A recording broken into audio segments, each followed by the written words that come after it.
akal, tapi melampaui akal. Silakan. Oke, sekarang kalau Bapak bilang melampaui akal, tubuhnya Yesus itu termasuk bagian dari Trinitas atau bukan, Pak? Silakan, Pak. Tidak, silakan. Jadi tubuhnya Yesus bukan Tuhan, silakan, Pak. Bukan, silakan. Jadi pada waktu Yesus berjalan-jalan di atas bumi ini, Yesus itu Yesus yang mana? Yang Tuhan, yang mana yang manusia, Pak? Silakan, Pak. Yang kelihatan oleh orang-orang yang lain itu manusianya. Tapi keilahiannya tidak terkungkung di dalam manusia Yesus, tapi memenuhi langit dan bumi karena dia maha ada. Silakan.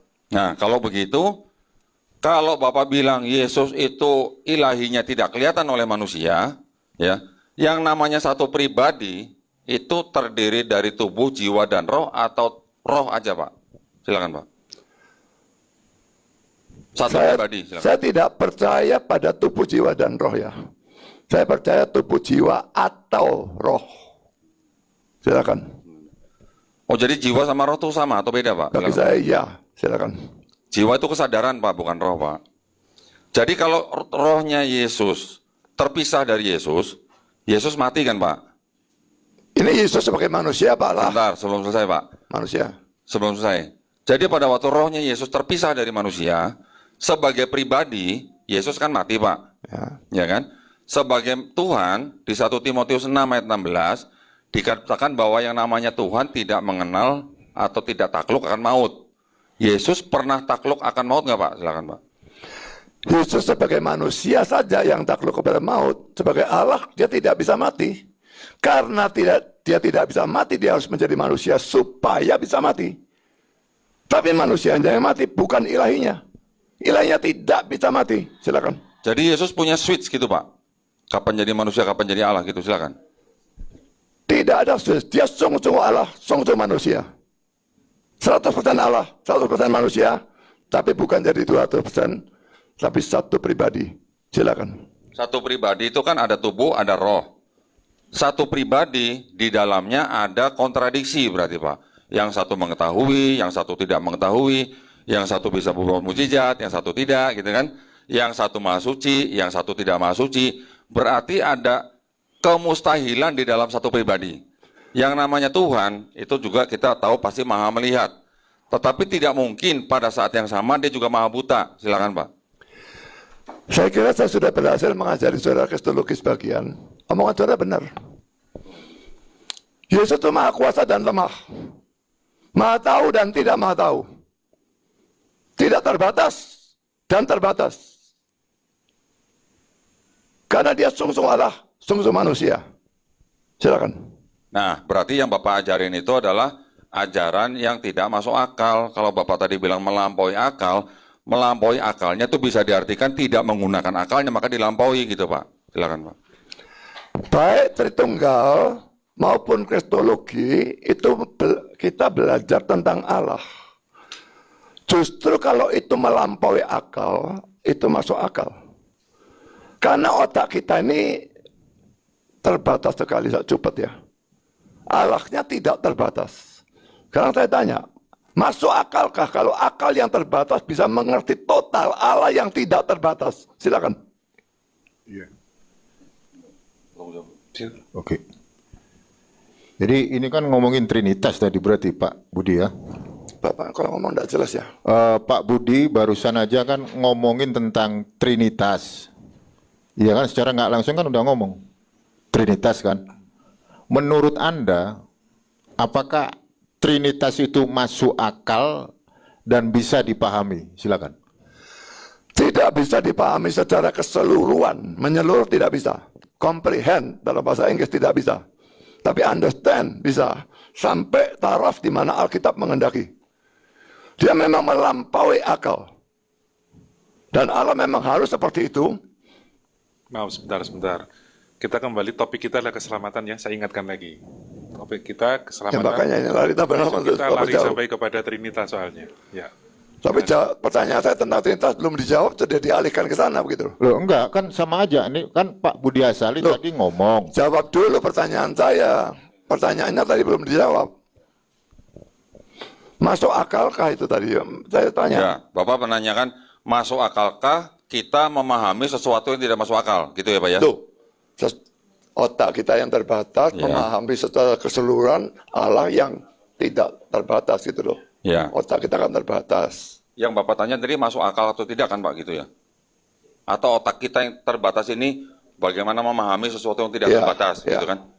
Justru karena otak kita terbatas itu Pak, makanya kita juga tidak bisa memahami sesuatu yang tidak Tangkapnya siapa terbatas. ini? Oh ya sudah. Ya, justru karena otak kita terbatas, kita tidak bisa memahami yang tidak terbatas. Tetapi sesuatu yang tidak terbatas itu, kalau dia mau mengajarkan kepada manusia yang terbatas, dia tidak perlu pura-pura menjadi manusia atau menyamar jadi manusia hanya untuk mati oleh ciptaannya sendiri. Ya, Pak ya. Pertanyaan saya Pak, sebelum Yesus turun ke bumi, Yesus tahu nggak dia bakal mati Pak? Silakan. Tentu dia tahu. Tolong ditampilkan punya saya, ya. Jadi kalau saya tadi mengatakan bahwa Allah itu tidak bisa dimengerti, ini ada firman Tuhannya, Ayub 11 ayat 7 sampai 9. Dapatkah engkau memahami hakikat Allah, menyelami batas-batas kekuasaannya Maha Kuasa, tingginya seperti langit. Apa yang dapat kau lakukan? Dalamnya melebihi dunia orang mati. Apa yang dapat kau ketahui? Lebih panjang daripada bumi ukurannya, dan lebih luas daripada samudra. Jelas memang ini menunjukkan bahwa kita tidak mungkin memahami, comprehend Allah sepenuhnya. Karena otak kita terbatas. Jadi apa yang saya katakan sesuai dengan firman Tuhan. Yang saudara katakan justru tidak sesuai. Silakan. Ya, jadi konsep ketuhanan Pak Budi Asali, apakah Pak Budi Asali bisa menjelaskan? Terkait dengan tadi pertanyaan saya kan langsung Bapak jawab diarahkan ke Trinitas kan gitu. Apakah Anda bisa menjelaskan Trinitas? Saya menjelaskan Trinitas. Ya. Bisa tapi butuh waktu banyak. Silakan. Ya, jadi bagaimana mungkin Pak Budi Asali bisa menjelaskan Trinitas, sementara Saint Agustinus, Thomas Aquinas itu bernarasi loh Pak Budi. Barang siapa bisa menjelaskan Trinitas, maka Trinitas bukan lagi misteri. Ayo dong, kita jujur dong. Trinitas, that is a mystery of God. Sekarang kalau saya bertanya ke Pak Budi Asali, tunjukkan di mana ayatnya Yesus itu Allah Putra secara letterlix. Silakan. Nanti dulu pertanyaannya dia Agustinus atau lari ke Allah Putra gimana toh? Silakan. Jadi gini Pak Budi Asali, kalau Pak Budi Asali paham konsep trias, triados, haga, triada, tres personae, una substantia, discreti, non separati, Anda harusnya paham sebagai seorang Calvinis gitu. Bukankah Bapak Gereja mengajarkan barang siapa yang bisa menjelaskan Trinitas, maka Trinitas bukan lagi misteri. Sementara Pak Budi Asali ngomong, oh saya bisa menjelaskan Trinitas, Anda siapa kan gitu. Kan lebih besar Bapak Gereja daripada Anda. Sama halnya dengan Deki Ngadas ngomong seperti itu. Anak saya aja bisa jelasin Trinitas. Berarti Saint Agustinus, Thomas Aquinas, bohong dong. Bukankah Bapak Gereja itu kan udah paten? Mulai dari magisterium, katekismus gereja Katolik, semua dijelaskan Pak. Jadi ayo kita jujur, kalau misal ada, saya bertanya, Pak bisa ngejelasin nggak Trinitas? Oh nggak bisa. Kenapa? That is a mystery of God. Selesai Pak. Nggak usah dikarang, nggak akademis. Lanjut ke Doni. Nah, sekarang gini Pak, saya melanjutkan dari Pak Umar. Minta tolong Pak tunjukkan ayat di dalam seluruh PB Perjanjian Baru, ajaran konsep Trinitas. Silakan Pak. Saya jawab yang ini dulu ya. Saya tadi sudah membedakan ya antara kata understand dan comprehend. Kita bisa mengerti Trinitas sampai taraf tertentu yang Tuhan kehendaki. Tapi begitu bicara tentang hubungan hakikat dan pribadi, itu yang sudah misteri yang tidak bisa di-comprehend, bisa dimengerti secara total tidak memungkinkan. Jadi saya mengajarnya juga sampai segitu. Agustinus sendiri juga mengajarkan Trinitas, kok bisa enggak diajarkan gimana. Tapi ada bagian-bagian yang tidak bisa diajarkan ataupun dimengerti. Silakan. Iya, tapi kan itu udah gini gue tanya. Yang lahir Yesus itu kan hypostatic union, sepenuhnya manusia. Yesus Kristus dia kan hypostatic union, dwi natur. Sepenuhnya manusia, sepenuhnya Allah. Mungkin terlalu dekat barangkali ya. Jadi ngemah, jadi malah tambah enggak. Yesus itu kan dia punya dua natur. Iya, Hypostatic union, konsili Chalcedon udah diteken. iya. Ketika Yesus sebagai hypostatic union, dia kan Allah pribadi nih, pribadi kedua dari Trinitas. Ya. Makanya Lukas 2 ayat 11, telah lahir bagimu juru selamat Kristus di kota Daud Tuhan, kan gitu. Berarti Yesus ini Allah, dia juga hypostatic union. Saya tanya, yang mati di salib itu manusia apa Tuhan? Silakan. Nature itu diterjemahkan sebagai hakikat ya, bukan sifat ya. Salah kalau menerjemahkan Yesus dengan dua nature itu diterjemahkan dua sifat. Ya. Jadi nature itu hakikat. Yesus itu satu pribadi sebelum dia berinkarnasi, satu pribadi dengan satu hakikat, ilahi semua. Pada waktu dia berinkarnasi, dia mengambil hakikat manusia, sehingga dia punya satu pribadi dengan dua hakikat, ilahi dan manusia. Dan ini yang kesatuan yang disebut hypostatic union itu. Dan pribadinya mendapatkan sifat-sifat dasar dari ilahinya maupun dari manusianya. Makanya seperti tadi saya katakan, dia maha kuasa tapi juga lemah. Ya, angin badai tenang, tenang. Lazarus bangkit, bangkit. Tapi dia jalan-jalan capek. Jadi cocok dengan penggambaran Alkitab tentang Yesus. Dia maha tahu dan dia tidak maha tahu. Matius 24:36 dia tidak tahu hari Tuhan. Itu manusianya. Tapi ada orang cuma gerundel dalam hatinya, dia tahu. Dan sebagainya. Jadi memang seperti saya katakan, saya berhasil mengajari saudara Ronitan ini kristologi. Dan saya bersyukur untuk itu. Ya, silakan. Iya, jadi gini. One minute. Saya itu bertanyanya simple loh Pak Budi. Yang disalib itu manusia apa Tuhan, apa hypostatic union gitu loh. Jadi nggak usah dikarang, ditambah-tambahin gitu. Kenapa? Karena ngarangnya nggak akademis gitu loh. Yesus itu kan hypostatic union, dia Allah pribadi kedua dari Trinitas. Yang disalib itu manusia apa Tuhan? Karena di dalam 1 Korintus 11 ayat 26 kematian Tuhan. Ya jelas loh itu. Nah saya tanya Anda, yang mati di salib itu manusia apa Tuhan? Silakan. Nggak nyampe 2 detik itu. Kita bisa mengatakan yang disalib itu hakikat manusianya. Kita bisa juga mengatakan yang disalibkan itu pribadinya. Tapi kita tidak bisa mengatakan yang disalibkan itu hakikat ilahinya. Silakan. Ya, oke, berarti dialog saya dengan Anda selesai. Saya bisa menyatakan Anda sesuai dengan Thomas Leo di Konsili Chalcedon, Pak Budi Asali termasuk dari kalangan bidat monofisit. Thank you. Tolong disebut. Oh, belum. Oke. Saya merasa pertanyaan saya belum dijawab, Pak. Tadi yang ayat ajaran konsep Trinitas di seluruh PB, Pak. Silakan, Pak. Membaptis misalnya dalam nama Bapa, Anak, dan Roh Kudus gitu ya. Matius 28:19, lalu juga 2 Korintus 13 ayat 13 itu berkat itu diberikan dalam 3 nama pribadi itu. Jadi kalau memang yang satu Allah, yang satu bukan Allah, rasanya itu tidak masuk akal ya. Berkat itu mesti dari Allah. Dan baptisan dalam 3 nama itu, kalau 3 nama itu satu Allah, satu bukan, itu juga tidak masuk akal. Jadi itu memang mau dikatakan penafsiran, ya penafsiran. Tapi itu jelas membuktikan Yesus memang adalah Allah anak. Dan Bapak sendiri waktu Yesus dibaptis, maka inilah anakku yang kukasih dan sebagainya. Silakan. Pak, Trinitas itu kan 3 jadi 1, Pak ya? Ya. Silakan ya. Betul ya? Nah, kalau Matius 2:18 satunya di mana, Pak? Silakan, Pak. Kata name, dalam nama, name, itu bentuk tunggal. Padahal Bapa, Anak, Roh Kudus. Tapi name-nya bentuk tunggal. Lalu saya tunjukkan satu ayat yang lain.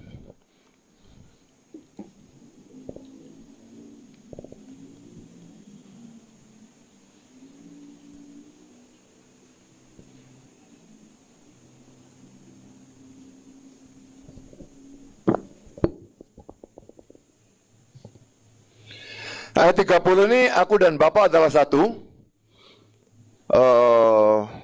Kalau kita melihat di dalam bahasa Yunaninya ya di bawah di sini ya. Ego kai ho pater and hen est men ya. Sebetulnya kalau mau diterjemahkan secara hurufiah, I and the Father, we are one. Jadi itu kesatuannya antara Bapa dengan anak. We are one. Di satu pihak ada we, jamak. Tapi one. I and the Father, itu jelas jamak. Dua ya. Tapi one. Jadi di situ kita melihat, ya Dwi Tunggal kelihatan. Roh Kudusnya belum dibicarakan. Tapi kalau dilihat dari Matius 28:18, maka, ya 19, maka name itu bentuk tunggal, Bapa, Anak, Roh Kudus. Jadi itu salah satu dasar Trinitas itu dari banyak gabungan ayat, tidak mungkin dari satu ayat. Tapi dua ayat itu jelas termasuk ayat-ayat yang mendasari Trinitas. Silakan. Sayangnya Pak, banyak sekali Bible commentary, bakal ensiklopedia, yang Katolik dan segala macam mengatakan bahwa Matius 28:19 itu ayat sisipan Pak di abad kedua Pak. Bisa dibaca tuh Pak? Bisa dibaca tuh? Banyak tuh. Catholic Encyclopedia 2 ya. Dikatakan the baptismal formula was changed from the name of Jesus Christ to the words Father, Son, and Holy Spirit by the Catholic Church in the 2nd century. Banyak sekali Pak, saya nggak usah bacakan semua, nanti waktu saya habis. Pertanyaan saya, jadi ini bukan bukti bahwa ada ajaran Trinitas di PB. Kalau Bapak tadi menyebutkan 1 Yohanes 5 ayat 7, Bapak sudah tahu itu ayat palsu gitu kan? Iya. Oke, sekarang Kalau pertanyaan itu saya Pak. akui. Oke, sekarang saya tanya, dari Matius 28:19, kalau memang dikatakan ini adalah ayat perkataan Yesus, saya minta apa? Ayat-ayat di mana murid-murid Yesus membaptis di dalam nama Bapa dan Putra dan Roh Kudus di seluruh PB. Silakan Pak. Tidak pernah ada penafsir yang otaknya beres yang mengatakan bahwa Matius 28 ayat 19 itu ayat sisipan. Saya tidak peduli berapa ratus orang yang mengatakan sisipan, itu otaknya tidak beres semua penafsir itu. Karena kalau mereka mengatakan itu sisipan, harus mereka tunjukkan ada beda manuskrip. Manuskrip ini berkata begini, ini berkata begini, ini tidak ada dan sebagainya, harus seperti itu baru bisa dikatakan ini mungkin bukan asli gitu. Tapi kalau ini tidak, semua sama, jadi itu asli. Jadi saya tidak percaya itu sisipan, tidak peduli siapapun yang ngomong itu. Silakan. Nah, kalau gitu tunjukkan Pak, murid-murid Yesus yang membaptis dalam nama Bapa dan Putra dan Roh Kudus di seluruh PB. Silakan Pak. Itu harus diasumsikan karena mereka diperintahkan, mereka memang bandel rasul-rasul itu atau orang saleh. Yang mana yang benar? Mereka orang beriman, orang saleh. Memang di dalam Kisah Rasul bolak-balik dikatakan membaptis dalam nama Yesus, membaptis dalam nama Tuhan Yesus dan sebagainya. Kisah Rasul 2 ayat 38 salah satu di antaranya. Itu menyebabkan ada gereja-gereja yang lalu membaptis dalam nama Bapa, Anak, dan Roh Kudus, yaitu Tuhan Yesus Kristus. Dan itu bodoh. Karena formula baptisan itu hanya ada dalam Matius 28 ayat 19. Yang di sini dalam nama Yesus dan sebagainya itu cuma membaptis dengan otoritas Yesus, itu artinya. Silakan. Nah, jadi Bapak tidak bisa membuktikan ke saya bahwa murid-murid Yesus yang dianggap mendengar langsung dari Yesus disuruh membaptis orang dalam nama Bapa dan Putra dan Roh Kudus, ternyata murid-murid di seluruh perjanjian baru tidak pernah membaptis orang dalam nama Bapa dan Putra dan Roh Kudus. Itu adalah indikasi yang sangat kuat bahwa ayat itu memang sisipan di abad kedua, Pak. Nih, kalau gitu saya scroll aja nih, biar Bapak baca lah. Nanti buat penonton juga para hadirin di sini juga bisa melihat. Ini adalah catatan dari setiap komen atau dari Bible atau dari ensiklopedia yang menyatakan bahwa Matius 28:19 itu adalah ayat sisipan. Silakan Pak, ini saya scroll ya pelan-pelan ya. Para penonton atau pemirsa nanti bisa screenshot halaman-halaman yang saya scroll down ini. Dari Bible, dari ensiklopedia, bahkan dari Britannica Encyclopedia pun menyatakan seperti itu. Oke, jadi kesimpulannya, saya bukan mau apa bagaimana lah ya. Tetapi yang jelas Matius 28:19 itu bukan bukti ajaran konsep Trinitas karena di dalam 3 nama yang disebut situ tidak tidak otentik gitu Pak. Ya, tidak otentik. Kalau yang tadi Bapak katakan di mana? 1 Korintus berapa itu tadi? Itu juga tidak ada pernyataan bahwa ketiga pribadi itu satu gitu.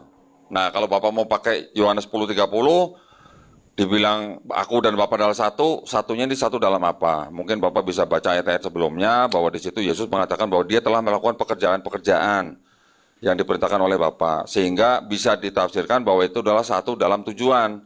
Kalau Bapak mau secara literal mengatakan bahwa Yesus dan Bapak adalah satu hakikat, maka Yesus adalah Bapak, berarti Bapak juga harus mempertimbangkan bahwa murid-murid Yesus yang 12 itu yang didoakan oleh Yesus juga yang menjadi satu dengan Yesus, sama seperti Yesus satu dengan Bapa, berarti Bapak harus menganggap 12 murid Yesus itu juga satu dengan Bapa, yaitu Tuhan juga berarti. Silakan Pak, apakah benar begitu? Bentar ya.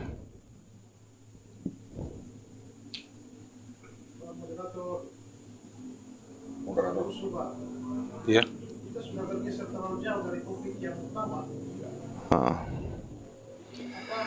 Ini ya, ya sudahlah. Ini buku tafsiran ini memang membahas perbedaan manuskrip. Saudara lihat ini 28 ayat 15, langsung 28 ayat 20. Tidak ada ayat 19. Berarti ayat 19 itu tidak diperdebatkan keasliannya. Bapak punya Matius yang dalam bahasa Ibrani? Silakan Pak. Sebentar, saya Nggak potong punya. lagi. Saya ingatkan lagi. Topik kita adalah keselamatan. Jadi gimana? Ini mau dikembalikan atau gimana? Apa Pak, kalau bisa nanti kita tambah waktu 15 menit aja. Setuju nggak Pak? Jadi sekarang, iya setuju. Kembali ke keselamatan. Waktu saat itu, sekarang teruskan ini. Ya, ini teruskan aja, nanti kita... Gimana, moderator? Oke. Kalau Setuju. tambahannya disetujui, Oke, jalan. 15 menit nanti baru bicara keselamatan, tidak boleh pindah ya. Ya, Oke. Bapak punya Matius yang dalam bahasa Ibrani Pak, silakan. Enggak, silakan. Nggak punya. Nah, di dalam Matius yang bahasa Ibrani itu, sayang saya nggak bawa bukunya, nanti mungkin kita bisa konfirmasi melalui email. Di dalam Matius bahasa Ibrani itu tidak ada kata yang panjang-panjang Pak, karena itu pergilah dan segala macam, sampai baptislah dalam nama ini. Adanya katanya hanya dalam kata pergilah, titik. Udah gitu. Silakan. Pertama ya, perjanjian baru itu atau Matius diterjemahkan ke dalam bahasa Ibrani itu kalau saya tidak salah baru abad ke-14 ya. Jadi itu sama sekali tidak bisa dijadikan ukuran. Silakan. Baik, kalau begitu, Bapak tidak mengakui bahwa Matius 28:19 adalah sisipan, tetapi Bapak juga tidak bisa membuktikan murid-murid Yesus membaptis dalam nama Bapa dan Putra dan Roh Kudus. Jadi pernyataan Bapak tidak bisa dikuatkan dengan tindakan murid-murid Yesus. Jadi makanya pertanyaannya, apakah murid-murid Yesus tidak taat kepada Yesus, atau memang Matius 28:19 itu sisipan? Silakan Pak. Makanya saya sudah katakan tadi ya, tidak mungkin mereka tidak taat kepada Yesus karena mereka orang beriman dan orang saleh. Jadi saya yakin bahwa formula baptisan itu digunakan. Dan ternyata itu digunakan sampai sekarang. Kalau tidak murid-murid Yesus menggunakan, lalu orang-orang di bawah mereka juga tidak akan menggunakan. Lalu sekarang kita juga tidak akan menggunakan. Tapi ternyata sekarang digunakan. Kecuali ada banyak orang bodoh yang lalu tambahin Bapa, Anak, Roh Kudus, yaitu Tuhan Yesus Kristus. Itu jelas-jelas salah itu. Karena Bapa, Anak, Roh Kudus bukan sama dengan Tuhan Yesus Kristus. Tuhan Yesus Kristus itu hanya anak Allahnya. Ini Tritunggal dan Tuhan Yesus Kristus beda. Dan bahwa tidak ada tertulis kalau mereka itu membaptis dalam 3 nama itu, tidak membuktikan bahwa mereka tidak melakukan. Saya berikan contoh yang lain ya.